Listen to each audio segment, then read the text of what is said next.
Welcome to Prayers of Resistance, a third iteration of our Ridgewood podcast, 10 Minutes at the Table. This is a digital offering from and for Ridgewood Baptist Church, though as always, all are welcome here. This season, we're hoping this will be a space where faith meets courage and where prayer becomes an act of hope. Hi, I'm Motley Schulte-Tucker. My pronouns are she, her, and I'm the pastor of Ridgewood Baptist Church in Louisville, Kentucky.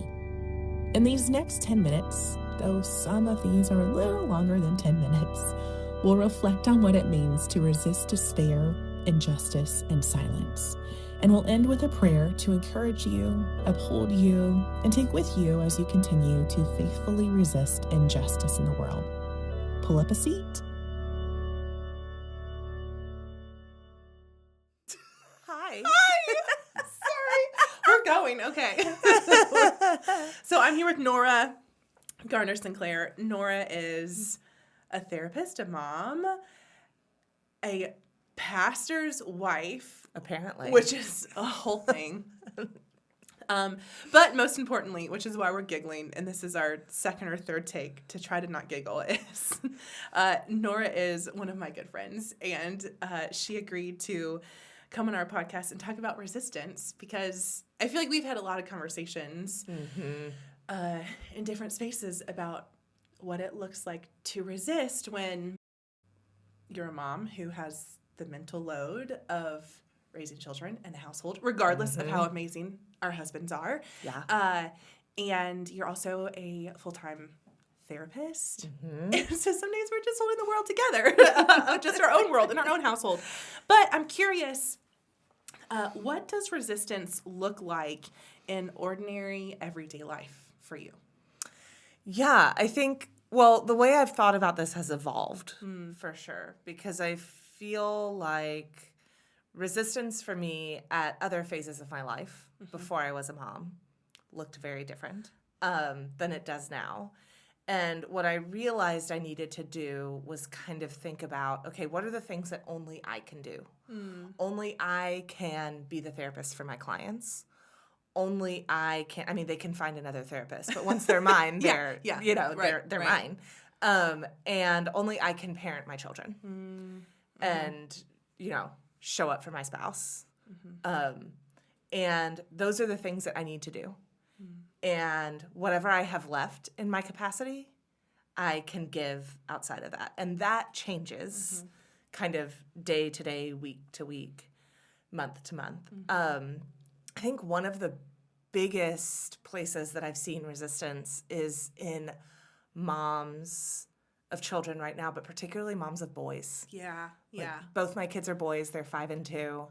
And you and a lot of my other friends who have little boys, a lot of us think every single day about how do we raise good men. Yeah. In this culture that we live in now. When is the right time to talk about so many of the hard things we have to talk about? Are we going to wait too long? Are we going to bring up something too early? How do we raise men who are kind and empathetic and can access the full range of their emotions and who show up as really good friends? Yeah. And I know that all of my friends who are moms of boys have been kind of kept up by those questions. And just kind of, what do we do with all of this to help them show up as good humans? And, I have made some changes in the last year around how I spend my money and where it goes. That's a really meaningful form of resistance for me and my family, and a way that is relatively small, that we can feel like we're doing something. Really shopping a lot at small businesses, seeing how much we can get local. It's been pretty inconvenient, and we're not perfect at it, but I feel like every month we get a little closer. I see a lot of people showing up for their neighbors in really small but powerful ways. I see a lot of people out there who are really trying to be gentle with each other and extend kindness to the people around them. And, you know, one of the great things about being a therapist is I hear people, every single person who comes into my office has talked in some way about wanting to be a force for good in the world. Yeah. And so as hard as it is to kind of sit with people's pain, I also get to hear person after person after person who wants to be a force for good. Yeah. And who is thinking about what resistance can look like in each of their individual lives. And that is such an inspiring thing to see. That, from my experience, I'm just sitting with person after person after person who is trying really hard to do what they can in their little circle. And I think a lot of times when we talk about resistance, we forget the importance of just showing up in community with people, how powerful that is, what it can mean to actually be loving towards the neighbor that is right next to us. One of the things that we talked about in our Lenten series, which was kind of a spin off of the book Liturgies for Resisting Empire, was how empire thrives on isolation. And so resistance, even when we are tired and we don't want to get out of our bed on Sunday morning or whatever morning, part of the resistance is connection with other people. And it's connecting on an individual level. Whether that individual level is I've connected with 10,000 individuals at a No King's March, or I have noticed that my neighbor hasn't mowed their lawn in 2 weeks, and so I'm going to go see if everything's okay. So there's a lot of different levels of connection, but getting out of that isolation and realizing we're not alone is in itself resistance. Yeah, absolutely. I've thought a lot about, and I'm not going to quote this perfectly, in the last couple of years, I've thought a lot about that text in Jeremiah when the people have been exiled to Babylon, and they're like, what do we do now? And God is like, hey, you build houses and live in them. Yes. You plant a garden and harvest from it. Yes. You get married and have babies and be in community, and not that getting married or having babies is required for being in community, but just kind of you live your lives. Yeah. And not that my experience is the same as a person living in the Babylonian exile. But we identify with it, right? And we can identify. Yeah. Right. Yeah. But it's just kind of, you know, as a therapist, one thing that I do a lot with my clients is kind of bringing people back to that. And one thing I do with myself is bringing people back to those basics of self-care. That sometimes we want our answers to be more complicated than they really are. But it's like, okay, are you tending your body? Are you eating? Are you hydrating? Are you connecting with people you love? Like, if you're not doing those things, it's going to be hard to do the bigger things. And I think communally, when we talk about resistance, that same principle applies. You know, what we do in our daily lives and how we show up for each other actually matters.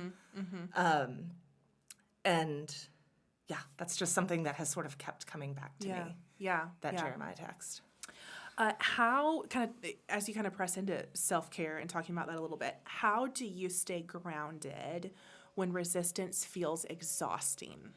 Yeah. I don't always, and that's okay. It's okay to not always be grounded. Yeah. It's okay to feel whatever you need to feel and let it move through you. I have weeks where I'm really full of rage. Yeah. And luckily, one of my good friends made a feminine rage playlist and shared it with me. Good. We'll link that in the show notes of this podcast. We need it. And so I think one is you're not always going to stay grounded. Yeah. And that's an unrealistic expectation of any human being. I kind of, as I said a few minutes ago, I go back to the basics with myself of what does my body need? What are, am I sleeping? Am I doing what I need to do to kind of set my body up for success? Yeah. I believe very deeply that we are fundamentally wired for connection to each other, for connection to God, that we are fundamentally wired for resilience. And I could do a whole other, conversation about how our brains are wired for resilience. And I think that when we create the conditions that allow us to tap into ourselves and that allow us to connect with who we need to connect with, we will, a sense of being more grounded, more connected is our natural state. Yes. Yes. And so I think some of it is through some of those basic actions. And for me, a lot of it is in relationship, especially relationships with women in my life. Yeah. Yeah. Yeah. You know, my friends are the people who remind me of myself and who help me show up as kind of, the best community member I can be. Yeah. Yeah. And so my relationships with people are certainly a big part of it. And I think that's helpful because sometimes I think when I am feeling most isolated, most beaten down, most tired, it is because I have very much put myself into my role as a pastor or my role as a mom, and I forget that I am also a person. I got to go on sabbatical last fall, and it took me 6 weeks to really let go of this is my role, or this is my role, or this is my name tag today, or this is what I'm doing this hour, or even just productivity, because that's part of my MO, but I forgot. It really took 6 or 7 weeks of stepping back and then connecting with people to be reminded that, oh, I'm Molly. There are things that I need that is not for the sake of my kid, not for the sake of my job, not for the sake of my husband or my house or whatever, just to be reminded, in that resistance, I am a person not because of all of these things that are surrounding me. Yeah. That needs to be tended to too. So, absolutely. Yeah. We try to escape our creatureliness in that way, and it's always there. Yeah. And I also think looking to the stories of the people who came before us is really important. Like, the world has always been burning down for somebody somewhere. And like, I have my maternal grandmother came over on a boat from what was then Czechoslovakia in 1912, and like, her great grandmother loaded 4 kids on a boat on like a many days long boat ride, and to find a place of political safety for their family. There is something that has been handed down to me generationally through my ancestors. And I think looking at communities who have been experiencing oppression for a long time and have been practiced at finding joy is so important. Looking to our Black brothers and sisters for how they build, find ways to flourish under oppression. I think we forget the importance of doing that. Sometimes when we're feeling despair, we forget to tune into the collective and all those stories that are right there. So, yeah. On that note, on that vein, would you offer us a prayer of resistance? Absolutely. Absolutely. Let's pray. God of liberation and love, you have made us for such a time as this.